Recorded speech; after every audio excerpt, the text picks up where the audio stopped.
Hello friends, કેમ છો? તમને બધાને મારા જય અંબે. તો કેરી જોઈને તમને આઈડિયા તો આવી ગયો હશે કે શું રેસીપી બનાવવાની છે. તો હું આજે તમારી સાથે સંભાર મસાલાની રેસીપી શેર કરીશ. તો આ 3 કેરી લીધી છે, એની સામે આ મેથીના ફાળા કુરિયા જે આપણે કહીએ ને તે છે. પછી રઈના કુરિયા છે. આ મીઠું છે, કલરવાળું મરચું, કાશ્મીરી મરચું, તીખું મરચું, પછી જીરું છે, વલિયારી, મરી અને હળદર છે. અને આ સાઈડે હિંગ રાખી છે. તો પહેલાં જીરું જ બોલાઈ જાય છે. વલિયારી અને મરીને અધકચરા પીસી લઈશું. આ જીરું ને મરીને અધકચરા વાટી લીધા છે. હવે આ કેરી છે એને આપણે આવી રીતે ઉપરથી કટ કરી લેવાની.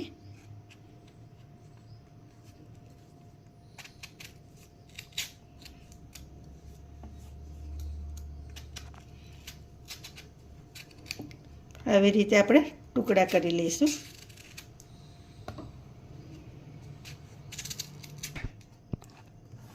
તો ફ્રેન્ડ્સ, આવી રીતે આપણે કેરીના આટલા ટુકડા કરી લેવાના. તમે સાઈડ નાની મોટી રાખી શકો, બરાબર.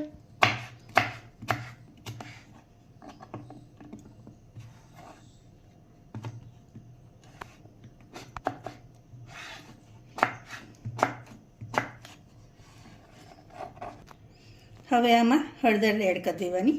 તમે આખા વરસ માટે બનાવો ને તો તમારે આ રીતથી બનાવવાનું.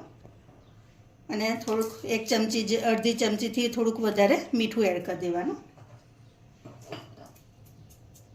અને એને આપણે મિક્સ કરી લઈશું. હવે આપણે આને આવી રીતે મિક્સ કરી અને કલાક માટે રવા દઈશું.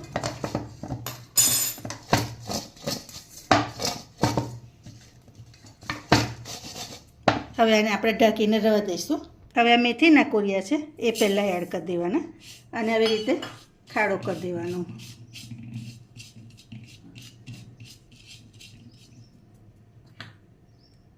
એની નીચે રાઈના કોરિયા કરી અને એને આવી રીતે ખાડો કરી દેવાનો.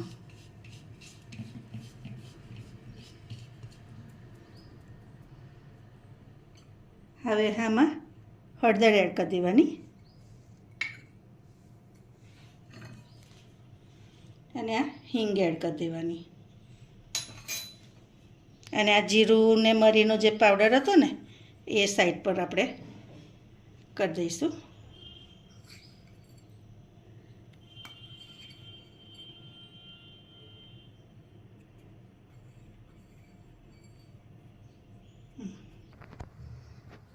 હવે આમાં તેલ એડ કરી દેવાનું.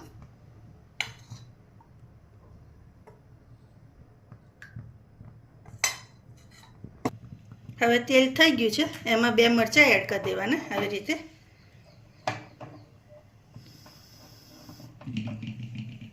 અને હવે આમાં એડ કરીને તરત જ આપણે એને ઢાંકી દેવાનું. હવે એક વસ્તુ ખાસ યાદ રાખવાની કે આપણે મરચું થોડુંક તેલ ઠંડુ થાય ને પછી જ એડ કરવાનું, પહેલાં એડ નહીં કરી દેવાનું. પહેલાં એડ કરી દેશો ને તો મરચું કાળું પડી જશે, એટલે એ ખાસ યાદ રાખવાનું. તો જો ફ્રેન્ડ્સ, હવે આપણે એને ખોલીએ. હવે આ મીઠું છે ને હંમેશા શેકીને લેવાનું. તમારે આખું વરસ અથાણું રાખવું હોય ને તો આ મીઠું છે એ એડ કરી દઈશું. આ કાશ્મીરી મરચું છે એ એડ કરી દેવાનું અને 1 વાટકી તીખું મરચું છે એટલે એ એડ કરી દઈશું. હવે આ બધું આપણે મિક્સ કરી દઈએ.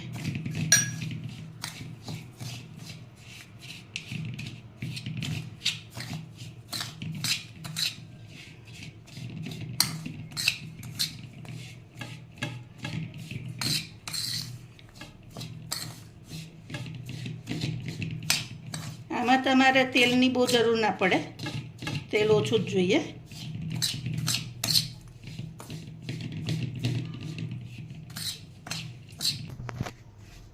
તો આવી રીતે આપણે બરાબર મિક્સ કરી લેવાનું. આ સિંધવ મીઠું છે, એને લઈને આવું થાય છે. ગાંઠા ગાંઠા રહી ગયા છે. તમારે નોર્મલ જે ખાતા હોય એ મીઠું લેવાનું, બરાબર. આવી રીતે બધું પ્રોપર મિક્સ કરી લેવાનું.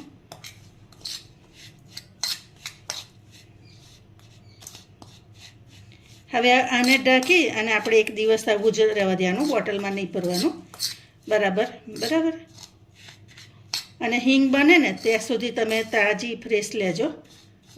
જૂની લેશો ને તો એનો ટેસ્ટ સારો નહીં આવે.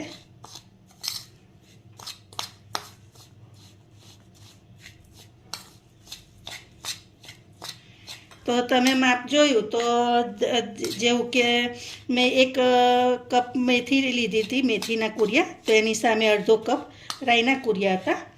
મરચું તો 1/3 કપ હતું, જે તમે જોયું કે કાશ્મીરી લીધું હતું મેં, મોરું જે આવે તે. અને તીખું એનાથી થોડુંક ઓછું લીધું હતું.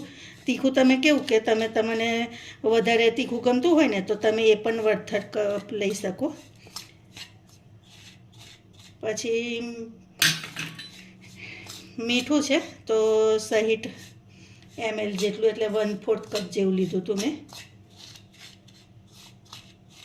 આ રીતે તમે બનાવશો ને તો તમારો મસાલાનો સંભાર બહુ સરસ થશે. હવે આને આપણે ઢાંકીને રવા દઈશું. હવે આ કેરીના ટુકડા છે તો એને જો આવી રીતે પાણી નીકળે ને તો તમારે જો ધારો કે આખું વરસ માટે અથાણું કરતા હોય ને તો આ આખો દિવસ રવા દેવાનું હળદર મીઠાવાળામાં, અને પછી એને કાઢી અને કોરા કપડા પર પાથરી દેવાના. પ્રોપર સુકાય ત્યાર પછી જ એનો ઉપયોગમાં લેવાનો.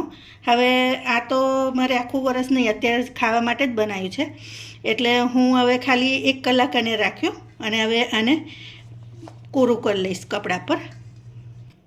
તો હવે આવું કોટનનું કપડું લઈ લેવાનું અને એની ઉપર આવી રીતે પાથરી દેવાના કકડાને, કેરીના ટુકડા.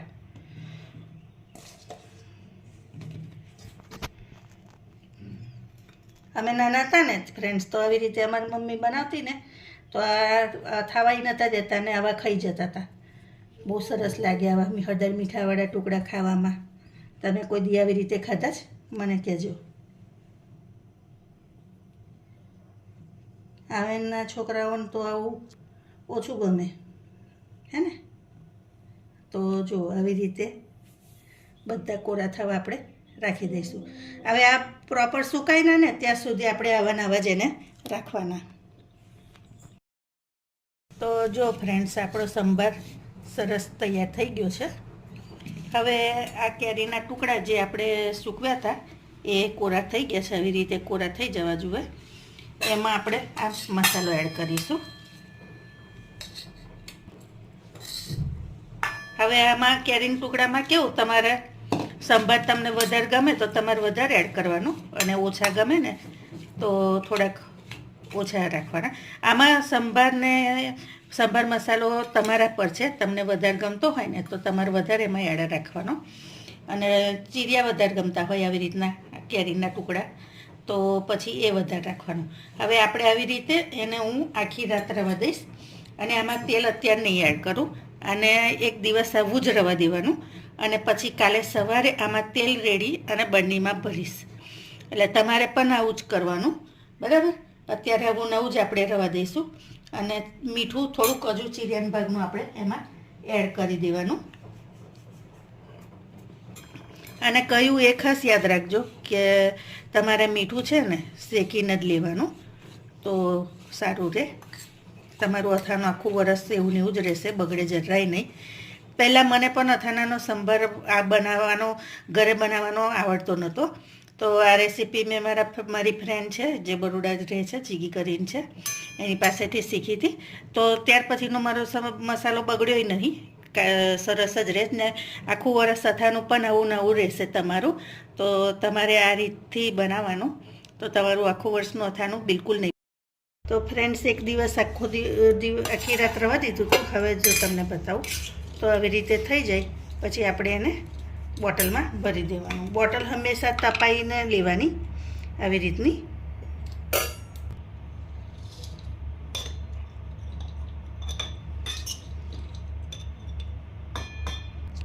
તો જો ફ્રેન્ડ્સ, આવી રીતે આપણે બધું બોટલમાં ભરી દેવાનું અથાણું. અને આ સિંગ તેલ છે જે ગરમ કરીને ઠંડુ કરીને લીધું છે, તે આપણે એમાં એડ કરી દઈશું.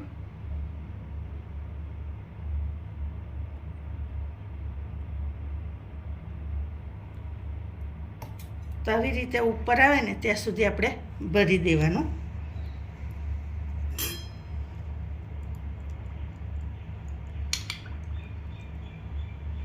હવે આને ઢાંકીને આપણે 1 દિવસ રહેવા દેવાનું, પછી બીજા દિવસથી તમે ખાઈ શકો આને. તો જો હું તમને બતાવું, તો તમે જોઈ શકો છો કે અથાણું ખૂબ સરસ થયું છે. તો આવી રીતે, અને આવી રીતે બોટલને છે ને આવી રીતે આ બધું હોય ને સાઈડ પરનું તે કાઢી લેવાનું, નહીં તો પછી ફૂગ વળી જાય તમારી બોટલ પર.